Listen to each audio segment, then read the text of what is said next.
सभी किसान भाइयों को नमस्कार।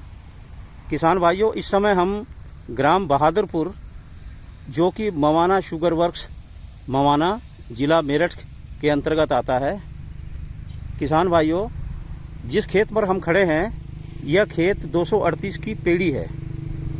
किसान भाइयों, आपने देखा होगा कि इस खेत में एक सीधी लाइन से बहुत सारे गन्ने पूरे खेत में अगर आप देखेंगे तो आपको बहुत सारे गन्ने पीले पीले पत्तियां दिखाई दे रही होंगी, जबकि बीच बीच में कुछ क्लम्प, कुछ मेड़े ऐसे हैं जो हरे रंग के हैं, परंतु अधिकतर गन्ना पीला पीला हो रहा है। किसान भाइयों, जैसा कि आप जानते हैं कि किसी भी फसल में उसमें प्रयोग किए जाने वाले पोषक तत्वों का एक अपना विशेष महत्व होता है। किसान भाइयों, गन्ने की खेती में नाइट्रोजन, फास्फोरस व पोटास के अलावा zinc, sulphur, iron, calcium, magnesium, boron, इन तत्वों का भी विशेष योगदान होता है। इसके अलावा भी कुछ तत्व होते हैं जो बहुत अल्प मात्रा में ज़रूरत होती है गन्ने की खेती को अच्छा करने के लिए, गन्ने की पैदावार को बढ़ाने के लिए। परंतु आज जिस उद्देश्य के साथ यह वीडियो आप तक पहुंचाने की कोशिश की जा रही है, किसान भाइयों, इस खेत में आयरन की कमी के लक्षण दिखाई दे रहे हैं।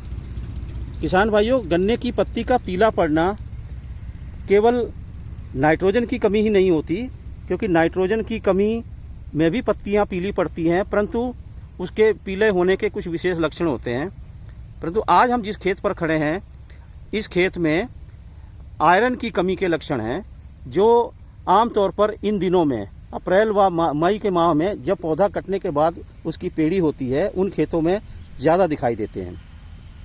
अब आपको मैं दिखाता हूँ कि आयरन की कमी के लक्षणों को हम कैसे पहचानेंगे। अब मैं यहाँ पर आपके सामने गन्ने की कुछ पत्तियाँ काट कर आपको दिखाता हूँ। मैं अपने सहयोगी से कहूँगा कि ज़रा इसको नज़दीक से दिखाएं। किसान भाइयों, इसमें आप देख रहे होंगे कि इसमें पत्ती पीली है, परंतु पत्ती के बीच बीच कुछ हरे रंग की बारीक बारीक लाइनें दिखाई दे रही हैं और साथ में पीली पीली लाइनें भी दिखाई दे रही हैं।